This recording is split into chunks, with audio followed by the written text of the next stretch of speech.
Moving on to another big story, and Pakistan's Prime Minister says his country will be releasing a captured Indian pilot on Friday as a gesture of peace. So a day earlier, India and Pakistan said they shot down each other's fighter jet in the disputed Kashmir region. India said it shot down one Pakistani aircraft and lost one of its own. Pakistan says it downed two Indian planes and arrested the pilot. We are looking after him. I've reassured the family through media that he's in good health, he's being looked after, and we are going to treat him with dignity and respect, and they have nothing to worry. Now, we do not blame the pilot for anything. He was doing his job. He's a professional soldier. He was under instructions to do what he was doing. And Pakistan, if his return can help de-escalation, Pakistan will consider it with an open mind. We have two reporters covering this story for us on both sides of the border. We have Faiz Jamil. He's in the Indian capital, New Delhi. He'll join us in a moment. But first, we'll go to Kamal Haidar, who's in the Pakistani capital, Islamabad. So how is this decision by the Pakistani authorities to release the Indian pilot being viewed in Pakistan, Kamal? Well, most people here are actually supporting the move by the Pakistani Prime Minister, and that, of course, includes the opposition parties. Today, he called a special joint session of Parliament with both the upper and lower house members present, and he said that as a gesture of goodwill, they were going to release the Indian pilot who bailed out after his aircraft was shot down inside Pakistani territory, and, of course, also saying that such a move would be a gesture of goodwill from Pakistan. And this is all, of course, happening because of intense diplomatic efforts behind the scenes. The US President also saying that there was good news finally coming out of India and Pakistan. The Saudi Foreign Minister is also due to arrive in Islamabad tomorrow. And, of course, the Pakistani Prime Minister has been speaking to the Turkish President, Tayyip Erdogan, as well as talking to the Iranians. So intense diplomatic efforts, and there is now a ray of hope that perhaps the tense standoff between the two countries is now gradually heading towards a de-escalation. However, both the militaries are on high alert. Any serious incident on either side could again spark a new wave of violence, and of course, not to mention the threat of full-blown war. Imran Khan saying that India has to be introspective about the problem of Kashmir, and he, of course, also singled out the Indian Prime Minister Narendra Modi for making politics, for doing politics, and taking and increasing the escalation between the two countries. So the war of words continuing, but for the first time, it appears that other friendly countries who have leverage over both India and Pakistan are now playing their role behind the scenes to try and de-escalate the crisis. So just worth a reminder, Kamal, how all of this started and what the Pakistanis have been saying about this latest incident. Well, first of all, you have to understand that Pakistan had said after the Pulwama attack, the Prime Minister of Pakistan said he was willing to cooperate with India on any issue, be it terrorism. He wanted a dialogue with India, but the Indians were quick to blame Pakistan for the Pulwama attack, despite the fact that there's a very strong indigenous movement within Indian-administered Kashmir, something that many Indians also acknowledge. However, he was quick to blame Pakistan, then he threatened retaliation, and after those Indian aircraft crossed into Pakistan, the Indians claimed that they had killed hundreds of people. For Pakistan, that was a red line. Pakistan has made it clear that it will not allow anybody to intrude into Pakistani airspace. The following day, there was a dogfight close to the line of control in which two Indian aircraft were shot down. The Pakistanis showing the proof of at least one of those MiG-21 fighters which fell inside Pakistan, arresting the pilot as well.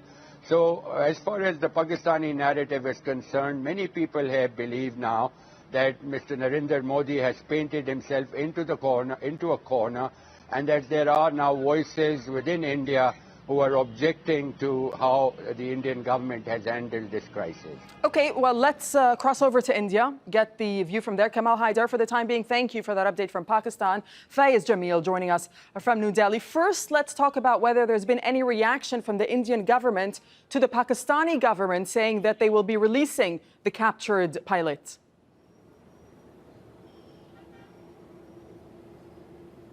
Dareen, there was finally some reaction after several hours. There was a joint military press conference a few hours ago where they acknowledged and said they were happy that the pilot was coming back. But that's it. There's been nothing out much from the Indian government or the Indian leadership.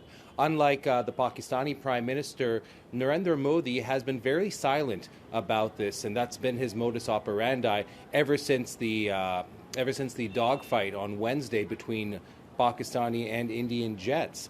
In fact, all that we've heard from the Prime Minister is statements, political messages alluding to the situation. Speaking on Thursday to party workers and volunteers across the country, he said that in his belief that the people should stand united, otherwise it might demoralize the military.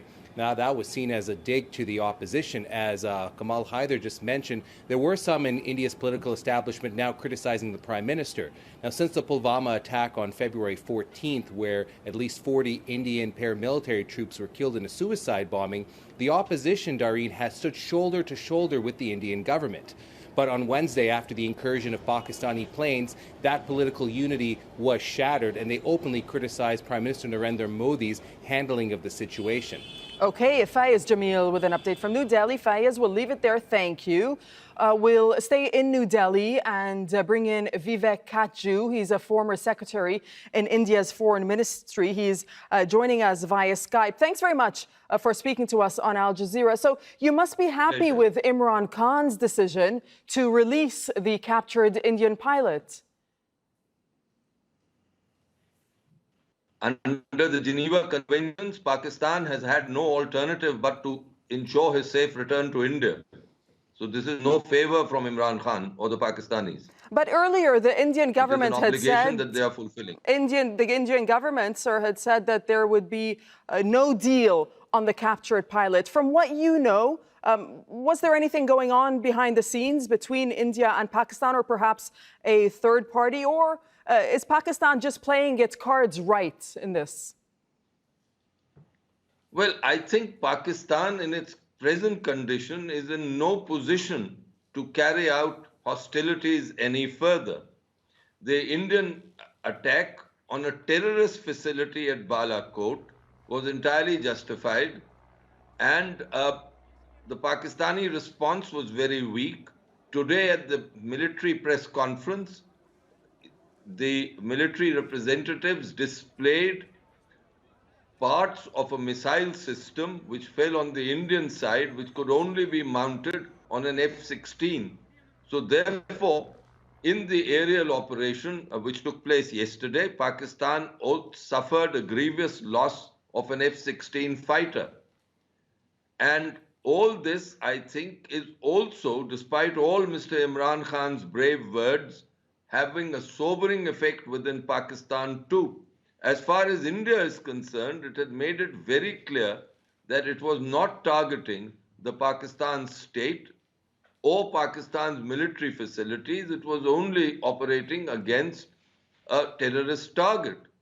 And that target, which has consistently launched terrorist attacks in India, the Jaish-e-Mohammed, indeed the bomber, the suicide bomber who carried out the Pulwama attack on February 14th himself in a pre-recorded video said that he is a member of the Jaish-e-Mohammed. Given these circumstances, India's strategic patience is now coming to an end, and Pakistan must end its support to terror. Since this incident, the Pakistani Prime Minister Imran Khan has extended an olive branch and said that he's willing to negotiate with India over this. Yet the Prime Minister of India has been largely silent. Why do you think that is? The Prime Minister of India and the Indian government have stuck to their stand, and correctly in my view, that if dialogue is to take place, Pakistan must end terror. Terrorism and dialogue certainly can't go hand in hand. For the last 3 decades, India has been at the receiving end of Pakistani sponsored terror. Now the time has come when the Pakistan state, and especially the Pakistan army, must But make you're up not its answering mind my which way it question. wishes But to my go. question is, why has Narendra Modi remained largely silent on the situation between India and Pakistan in the past few days? Even the opposition parties in India are saying that the Prime Minister is, in fact, politicizing the ongoing crisis because he's simply attending public events and rallies. I think there is an election in the offing. It will take place, it will begin, we expect, in less than 7 weeks. And therefore, political parties will naturally indulge in politics. They are not objecting to the Prime Minister's policy.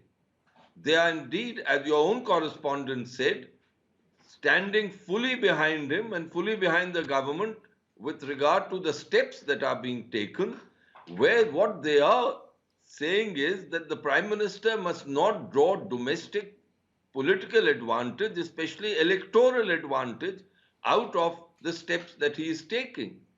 Now, this is part of the give and take, the ebb and flow of politics as we know it in India.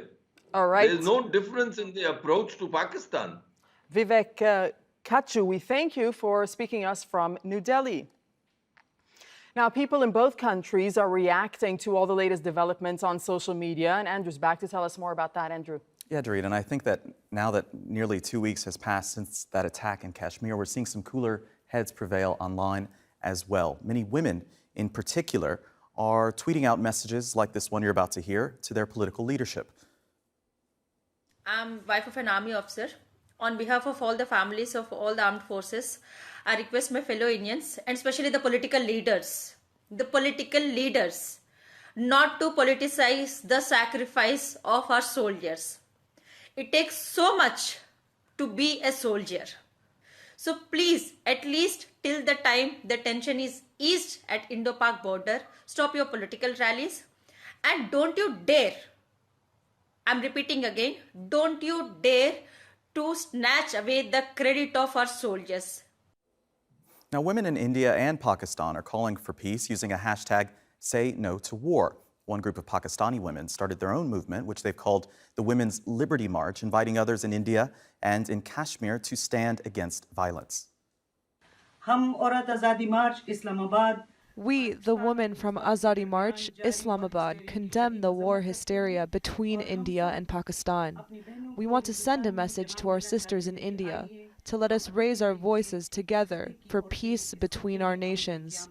Let's say no to war. We don't want war. We want peace. We don't need bombs. We need pens.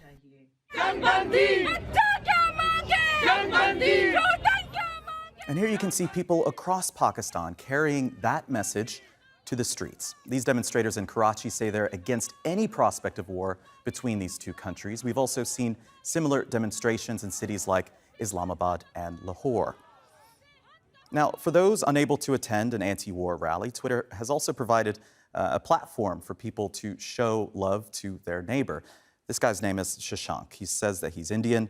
He doesn't hate Pakistan. What he does hate is war. Well, this next image, before I go, is of a pair of Indian and Pakistani best friends. It's gone viral. It says we don't hate each other, and there are plenty of people like us who also want peace. So we'd love to hear your thoughts on this story. You can get in touch with us on Twitter using the hashtag AJNewsGrid.